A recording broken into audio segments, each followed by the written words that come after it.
Tomato আর আলু দিয়ে tilapia মাছের ভুনা। আসসালামু আলাইকুম সবাইকে। অনেকদিন পর একটি রেসিপি নিয়ে আসলাম।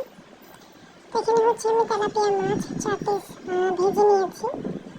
বড় সাইজের মাছ ছিল। এখানে আমি একটা বড় টমেটো আর একটা মিডিয়াম সাইজ আলু নিয়েছি, কেটে নিয়েছি আমি সব। এখানে হচ্ছে তেলে হচ্ছে আমি পেঁয়াজ আর লবণ দিয়ে দিয়েছি।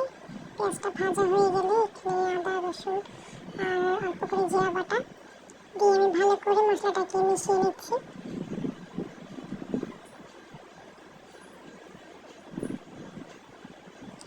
মশলাটা ভাজা হলে এখানে আমি সামান্য পানি দিয়ে এখানে হলুদ মরিচের গুঁড়া ধনিয়া গুঁড়া অ্যাড করে দিলাম।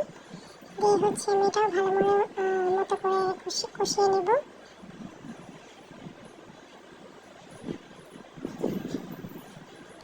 তারপর হচ্ছে এতে আমি আলু আর টমেটো যেটা কেটে রেখেছিলাম ওটা দিয়ে দিলাম। এরপর হচ্ছে এটাও মিশিয়ে নেব আমি।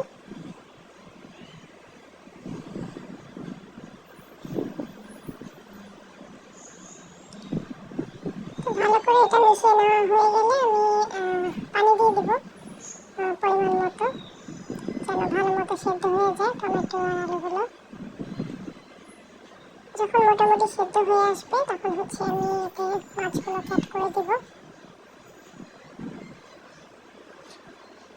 খুবই সহজভাবে ছোট্ট একটি রেসিপি শেয়ার করলাম আজকে। মাছগুলোকে দিয়ে আমি আরেকটু জাল করে নেব এবং নামানোর আগে হচ্ছে আমি ভাজা জিরা গুঁড়া দিয়ে দিচ্ছি।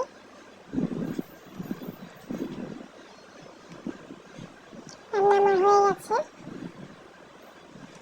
আমি আর কিছুক্ষণ রেখে চুলাটা বন্ধ করে দেব।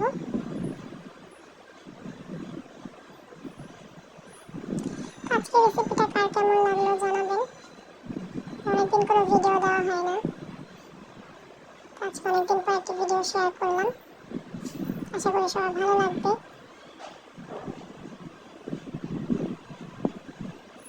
এই তো ঝোলটা আর একটু শুকিয়ে যাবে, মানে যখন ঠান্ডা হবে আর কি।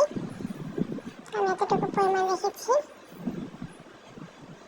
এই যে দেখতে পাচ্ছেন ঝোল টেনে গেছে।